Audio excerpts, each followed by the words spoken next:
అంశంలోకి వెళదామండి.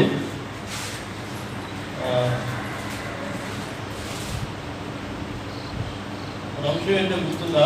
దావీదు భక్తుడు అబద్ధమాడుట. దావీదు అబద్ధమాడిన సందర్భాన్ని, అబద్ధమాడినప్పుడు దేని కొరకు అబద్ధమాడాడు, అబద్ధమాడటం వలన కలిగినటువంటి పరిణామాలు ఏంటో ఆ వాక్యాన్ని ధ్యానం చేస్తూ వస్తున్నాం. కాబట్టి దానిలో భాగంగానే ఈరోజు మరికొన్ని విషయాలు చూద్దాం. లేఖనాలను తెరచి సమూయేలు మొదటి గ్రంథము 21వ అధ్యాయం.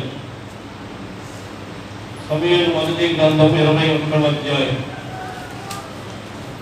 21వ అధ్యాయాన్ని చదువుకుందాం.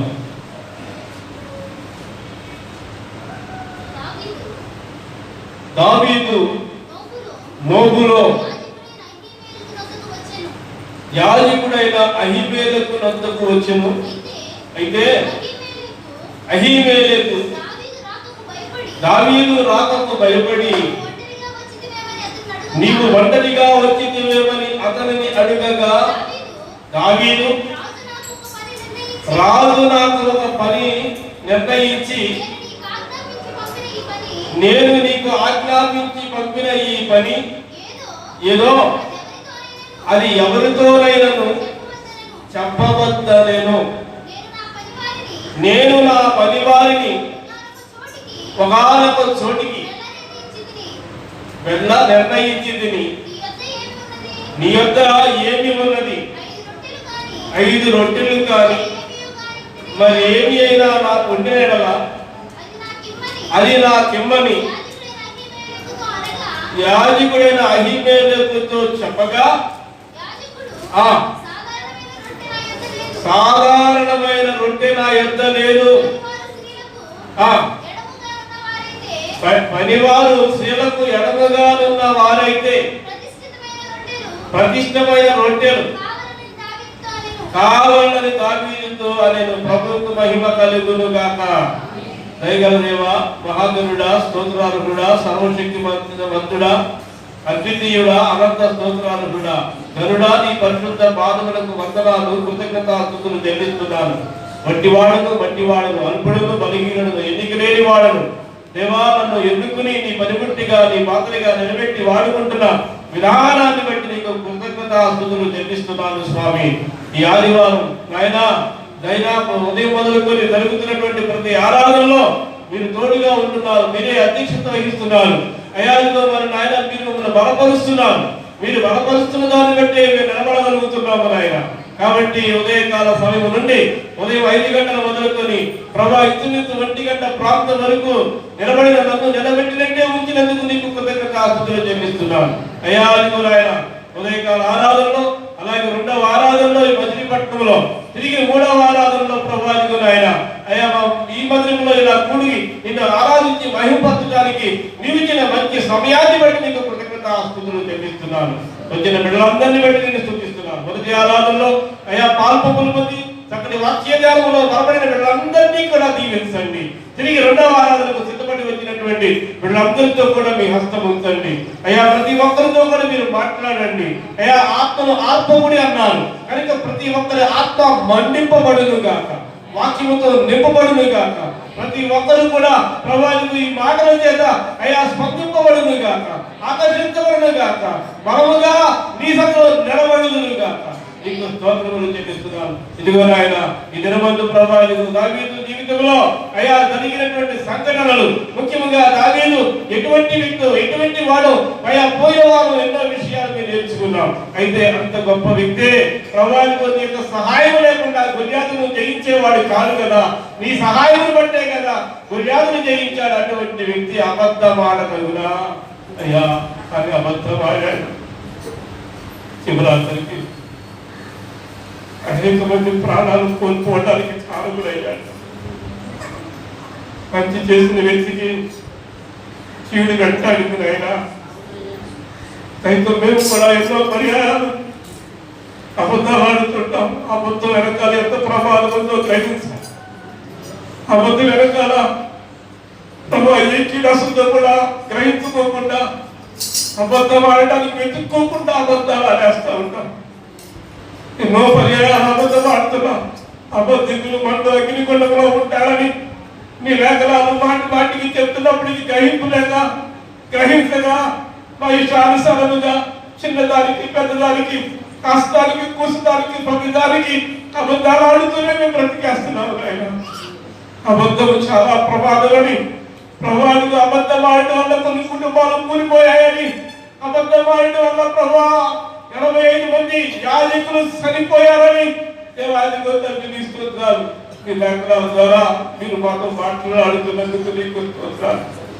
నిలబడి నన్ను బయలుపరిచి వచ్చిన ప్రతి ఒక్కరితో కూడా మీరు మాట్లాడి మీరే మహిమ ఘనత ప్రభావాలు పొందుకునే సహాయముగా ఇచ్చేయమని మా ప్రభు అయిన యేసుక్రీస్తు పరిశుద్ధ నామములో అడుగుచున్నాను మా పరమ తండ్రి. ఆమేన్ ఆమేన్. దేవునికి స్తోత్రం.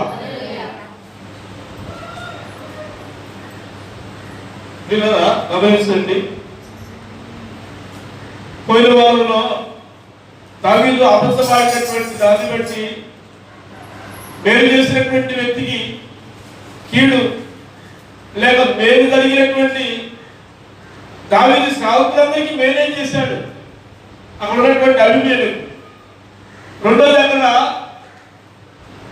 ఆకలేసి కడుపు కాలుతూ దావీదు పనివాడు నకలకలాడుతూ దైవ సేవకుడు ఇంట్లో ఏమైనా దొరుకుతాయేమో అన్న ఉద్దేశం చేత దైవజనుడి ఇంటికి వస్తే ఆ రావడంతో ఏమయ్యా ఒంటరిగా వచ్చావే అని అడిగితే దానికి ఆయన చెప్పినటువంటి మాట, రాజుగారు ఒక పని మీద నన్ను పంపించాడు కాబట్టి నేను ఎవరికి చెప్పను, నన్ను దయచేసి నన్ను ఒత్తిడి చేయొద్దు అని 1-2 సార్లు మాట్లాడి తిరిగి నీ దగ్గర ఏముంది అన్నప్పుడు ఆయన చెప్పినటువంటి మాట ఏంటంటే, అది ఎవరు పడితే వాళ్ళు తినేటువంటి రొట్టెలు కావు. ప్రభువుకు స్తోత్రం చెప్పండి. ఎవరు పడితే వాళ్ళు తినేటువంటి రొట్టెలు కావు. నా దగ్గర రొట్టెలు ఉన్నాయి. అయితే ఎవరు తినాలి రొట్టెలు? అవి యాజకులు తినాల్సిన రొట్టెలు, పరిశుద్ధులు తినాల్సిన రొట్టెలు, పవిత్రులు తినాల్సిన రొట్టెలు, పాపము లేని వారు తినాల్సిన రొట్టెలు. అలాగే ప్రతి నెలలో 1వ ఆదివారం సంస్కారాల దినాన మనము కూడా రొట్టె తీసుకుంటాం, మనము కూడా ద్రాక్షరసాలను తీసుకుంటాం. అది ఎవరు తీసుకోవాలి? పరిశుద్ధులు తీసుకోవాలి. ఎవరు తీసుకోవాలి? పవిత్రులు తీసుకోవాలి. ఎవరు తీసుకోవాలి? లోపము లేని వారు తీసుకోవాలి. ఎవరు తీసుకోవాలి? పాపము లేని వారు తీసుకోవాలి. ఎవరు తీసుకోవాలి? అబద్ధం ఆడని వారు తీసుకోవాలి. ఎవరు తీసుకోవాలి? మనుషులను మాటలతో హత్య చేయనిటువంటి వారు తీసుకోవాలి. కానీ ఆ రొట్టెకి విలువ లేదు, ఆ ఆరాధనకు విలువ లేదు, ఆ మన్నకు విలువ లేదు. ఎలా పడితే అలా తీసేసుకుంటాం, ఎలా పడితే అలాగే ఆరాధనలో పాలిభాగస్తులు అవుతాం, ఎలా పడితే అలా మాట్లాడేస్తాం, ఎలా పడితే అలా ప్రవర్తించేస్తాం. దేవుని బిడ్డలారా, అందుకనే ఇక్కడ తినే నా దగ్గర రొట్టెలు సాదా సీదా రొట్టెలు కాదు. నా దగ్గర రొట్టెలు ఎటువంటి రొట్టెలు అంటే అవి పరిశుద్ధమైన రొట్టెలు, అవి యాజకులు తినవలసినటువంటి రొట్టెలు. నమస్కారాలు ఒక బాధ్యత లేకుండా కొన్నిసార్లు చాలా మంది తీసుకుంటారు. ఈ మాటలు పోయిన వారిని చెప్పాల్సింది లేదు, కానీ సమయం సంకుచితంగా ఉన్న దాన్ని బట్టి నేను చెప్పలేదు. అందుకే నెక్స్ట్ వారు మీతో మాట్లాడతారని కూడా, అందుకే నేను దీన్నే కంటిన్యూ చేయడానికి కూడా కారణం. ఆయన దగ్గర ఉన్న రొట్టెలు ఎటువంటి రొట్టెలు అంటే, ఏమండి, ప్రార్థన చేసి పవిత్రంగా దైవ సేవకుని ఇంట యాజకుని ఇంట ఉన్నటువంటి రొట్టెలు. ఆ రొట్టెలు పరిశుద్ధంగానే తీసుకోవాలి. ఆయన కూడా ఎవరు అంటే, నా దగ్గర సాదా సీదా రొట్టెలు లేవయ్యా, నా దగ్గర ఎటువంటి రొట్టెలు అంటే యాజకులు పనివారు ఎనలుగా అంటే పనులుగా ఎంతమంది అట్ట ఉండేటువంటి వారు తినేటువంటి రొట్టెలు కావాలి. ఎటువంటి రొట్టెలు? అటువంటి రొట్టెలు కావాలి.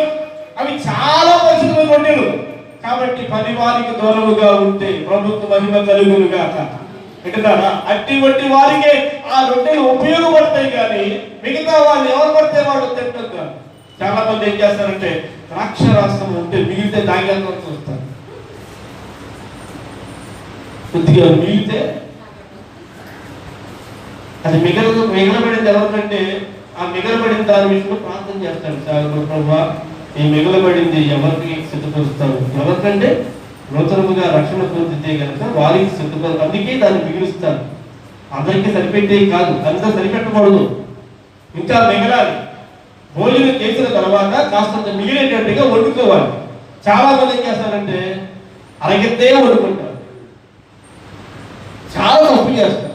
ఒక మెతుకుని ఇంట్లో ఎక్స్ట్రా ఉంటే నీ సున్నం పోయింది వాళ్ళతో మారేస్తారు, ఏం చేసుకుంటారు.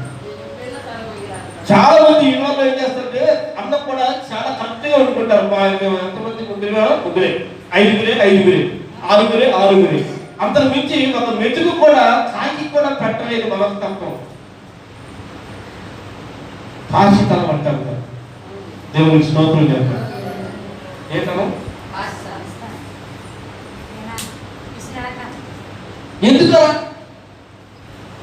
ఎందుకలా చేయాలి? ఎందుకు ఆ రీతిగా వండుకోవాలి? పరిశుద్ధముగా దేవుని పిల్లలారా, నువ్వు ప్రతి ఒక్కరికి నీ ఇంట్లో చేసుకుంటావు. అలాగే ఏమో ఏ టైంలో ఎవరు వస్తారో తెలియదు, కొత్త కష్టపెట్టి తప్పే కాదు.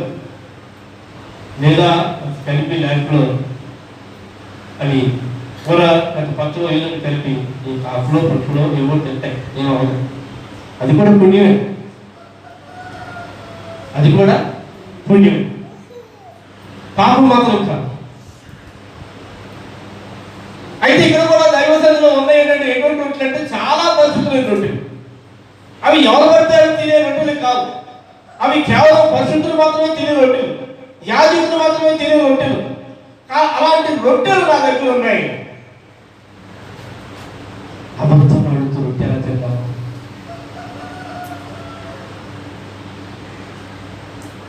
అది మీరు దైవసేవకుడు ముందుకు వచ్చి అసలు చెప్పే బాగా నమ్మే నా దగ్గర రొట్టెలు ఉన్నాయి అయ్యా, దానికి అరుగుడు కదా, అప్పుడు అరుగుడు కాదు, పాస్తారు కదా. అబద్ధమాడి నువ్వు వచ్చావంటే, దైవసేవకు ముందు అబద్ధమాడావంటే ఎలా అరుగుడు అవుతావు? ఆకలేస్తే తినేస్తావా? ఏదైనా అబద్ధమాడేస్తావా? అబద్ధమాడి సంపాదించేటువంటి వ్యక్తులు పోటీ పొందుంటారు, అది తప్పు కాదు. అబద్ధమాడి అడ్డగాలు నొక్కేటువంటి వ్యక్తులు చాలా మంది ఉంటారు, అది తప్పు కాదు. అడ్డగోలుగా మాట్లాడటం, అడ్డగోలుగా ప్రవర్తించడం, అబద్ధాలు చెప్పడం, మోసం చేయటం, నమ్మించి మోసం చేయటం, నమ్మి వాడు కూడా ఏం చేస్తాడంటే నువ్వు మోసం చేయలే అనే ఉద్దేశం చేత నిన్ను కూడా గుట్టిగా నమ్ముతాడు. గుట్టిగా నమ్మినప్పుడే నువ్వేం చేస్తావంటే అబద్ధాలు ఆడుతూనే ఉన్నావు, అబద్ధాలు ఆడి ఎదుటి పక్క ముంచేస్తానే ఉన్నావు. ఆ నమ్ముతున్నాడు కాబట్టి నువ్వు నమ్మిస్తున్నావు, ఆ నమ్ముతున్నాడు కాబట్టి నువ్వు అబద్ధం ఆడుతున్నావు. ఎంతమందిని మోసం చేస్తావు? అసలు అబద్ధం ఆడే మనిషిని కాదు నువ్వు. అసలు అబద్ధం ఆడడం అది అసలు నీ ఇంట్లో లేదు. నిన్ను ఎన్నుకున్నాడు దేవుడు, నన్ను ఎన్నుకున్నాడు. మరి అందరినీ ప్రభు దేవుడు ఎన్నుకున్నాడు. ఎన్నుకోబడినటువంటి బిడ్డలు అబద్ధం అనేది ఏమాత్రం వాడకూడదు. అంత పక్షాబద్ధం ఆడేసి సరే ఆయన కూడా నమ్మాడు. ఎందుకంటే దావీదు పక్షాన దేవుడు ఉన్నాడు కాబట్టి నమ్ముతారు ఎవరైనా, అంతేనా? దావీదు పక్షాన్ని ఎవరున్నారండి? ముందు దేవుడు ఉన్నాడు కాబట్టి నమ్మాడు. అలాగే రాజుగారు ఏదో పని చెప్పాడు, సరే మనకెందుకులే అనడం అడిగారు. నిజం చెప్పాడు, అబద్ధం ఆయన నిజమే చెప్పాడు అనుకున్నాడు కానీ అబద్ధం అనుకున్నా పాపం. కానీ చివరాజు తెలిసింది నేను ఏముంది నీ దగ్గర రొట్టెలు ఉన్నాయి, ఓకే ఆకలి తీసుకున్నాడు.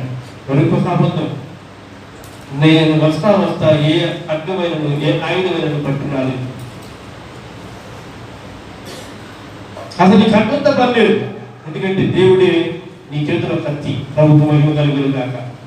విశ్వాసం అనే దారు కలిగి ఉన్నావు కాబట్టి ఎవడు నీ దగ్గర రాడు. కానీ ఎవరి ఖడ్గం కోరుతున్నావంటే గుళ్యాతు ఖడ్గాన్ని నువ్వు ఆశించావు.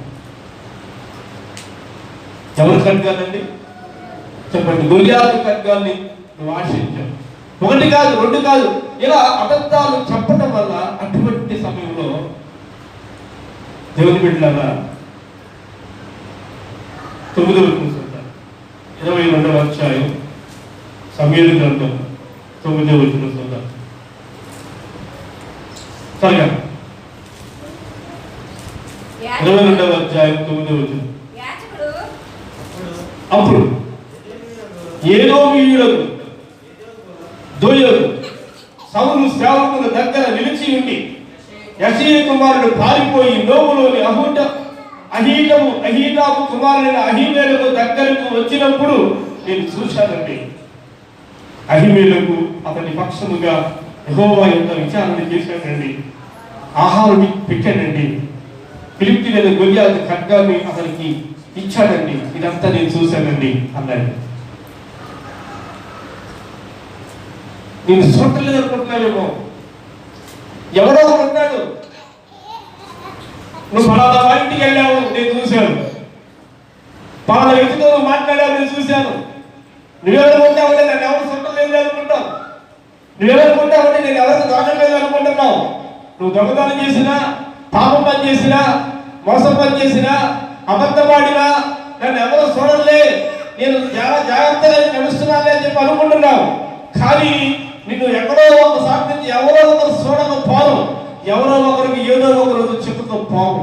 అదే రీతిగా అహీమేలకు ఇంటికి దావీదు వచ్చినటువంటి పరిస్థితి. రెండోది, అహీమేలకును దావీదు ఏమడిగాడో అవన్నీ కూడా దూరాల్లో ఉండి ఈ దోయేగు చూశాడట. ఈ దోయేగు ఎవరంటే సౌలు దగ్గర పనుడు, సౌలు దగ్గర ఒక సైనికుడు, సౌలు దగ్గర ఆ సౌలు ఎంత దుర్మార్గ పనులు చేశాడో ఒక రకంగా ఈ దోయేగు కూడా అంత దుర్మార్గ మనస్తత్వం కలిగినటువంటి వ్యక్తి అని చెప్పుకోవాలి.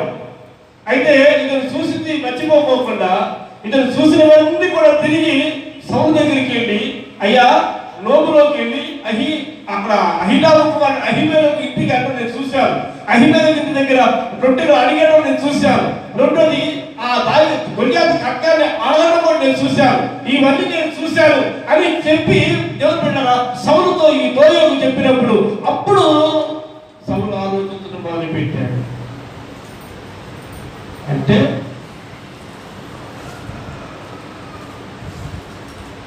అహీమేలకు దావీదు పక్షపు వాడ, అహీమేలకు దావీదుకు సహాయం చేస్తున్నాడా? ఈ రాజ్యంలో నన్ను దాటి నా మాట తీసుకోకుండా ఎవరికి సహాయం చేయరు.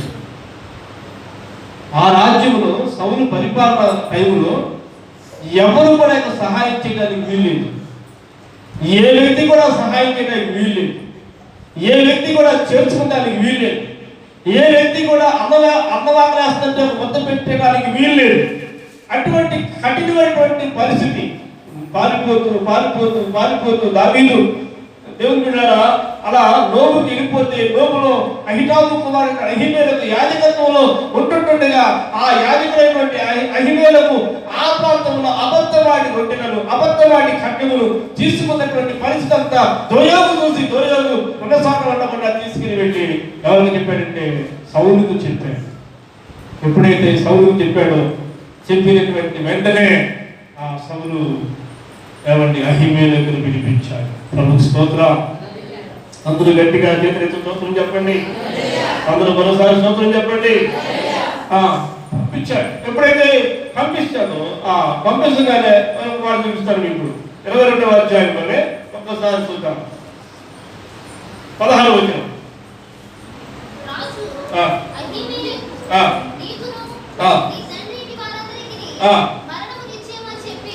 చూడండి దైవ సంఘంలో లేఖనాల్లో దయచేసి ఒక మాట పైకి వెళ్దాం 22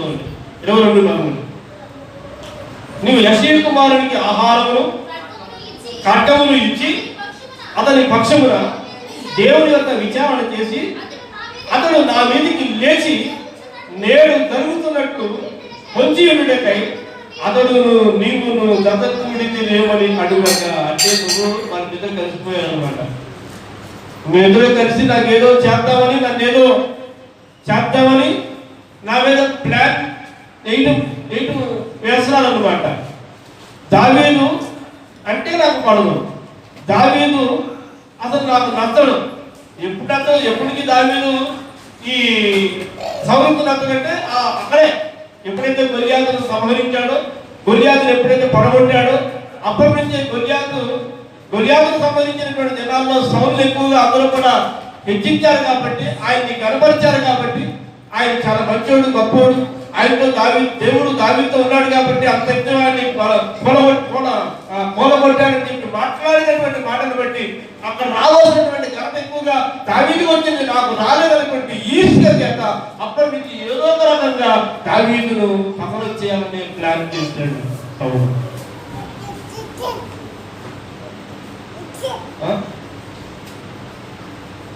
ప్లాన్ చేసి ఇప్పుడు అహిమేలెకును పిలిపించి సౌలు అడుగుతుంటే, అదా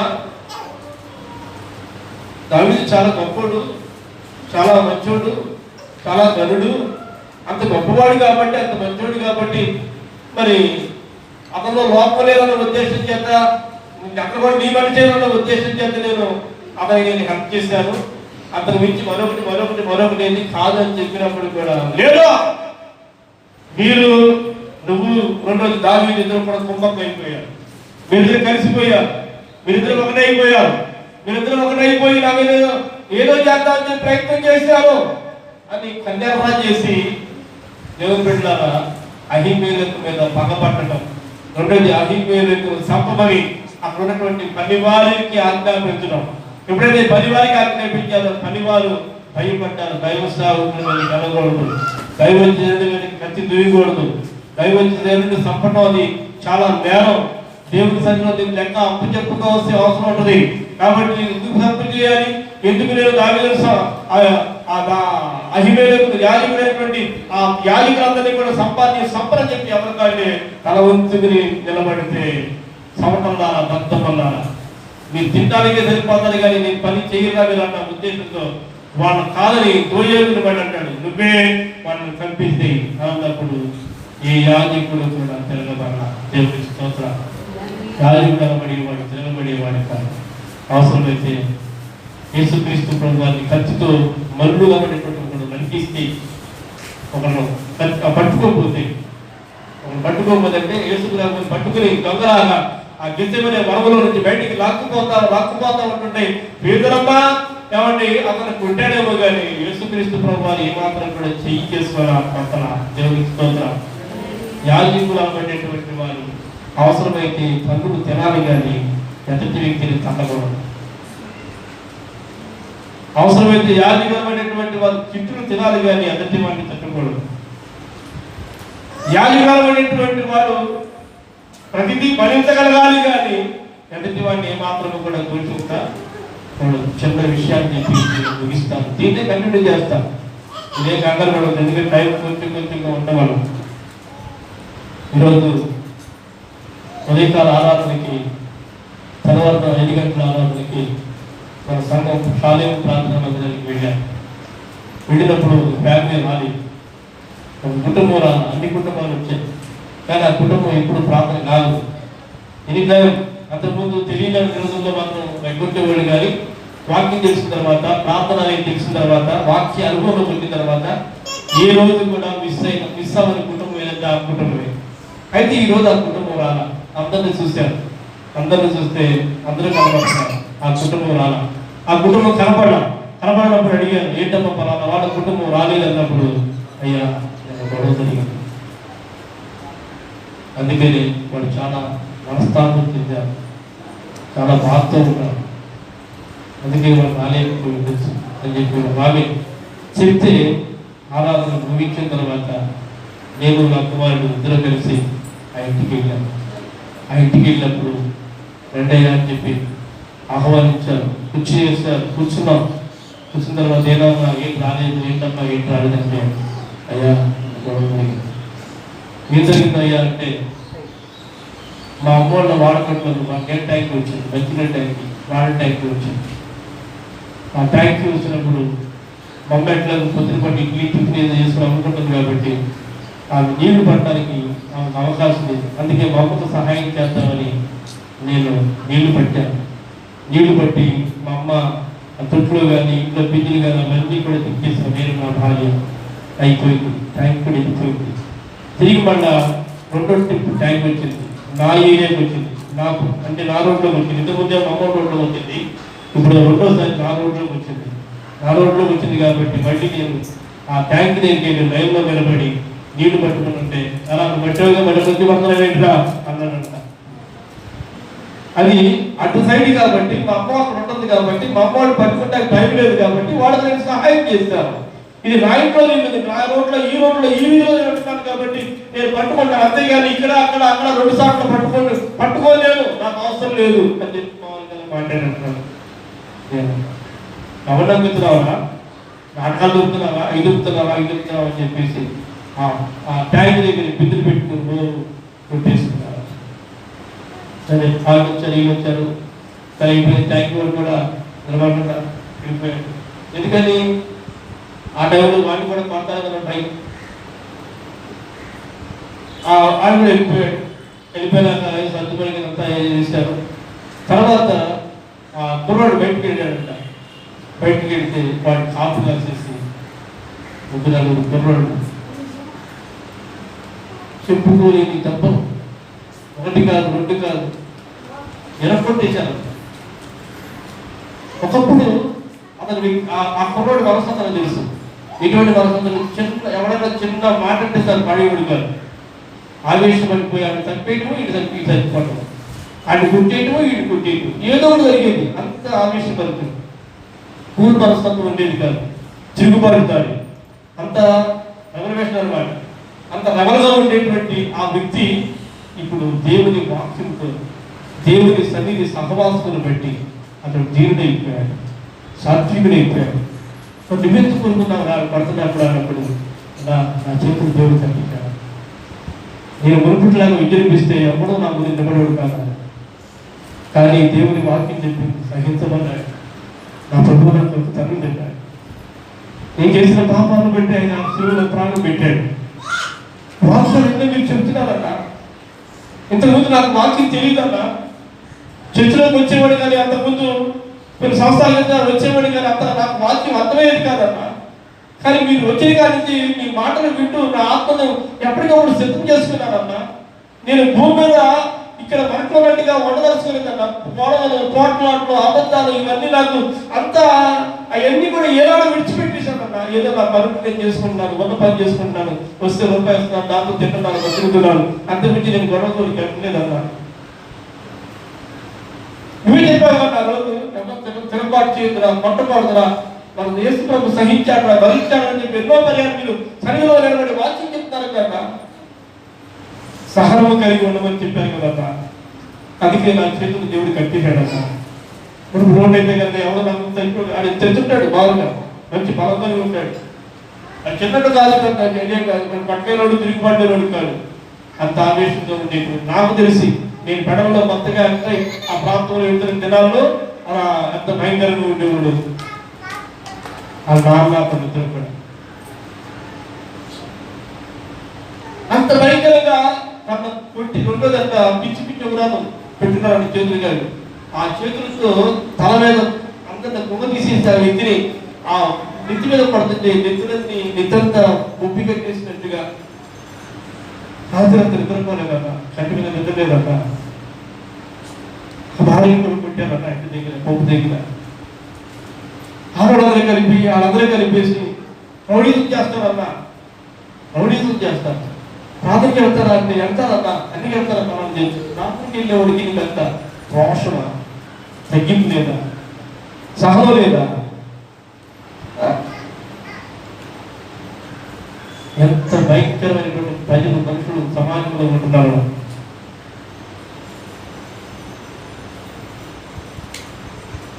ఒకసారి ఎందుకు ఈ మాట చెప్పాను, ఏ మాట బట్టి అక్కడ చెప్పాను నేను?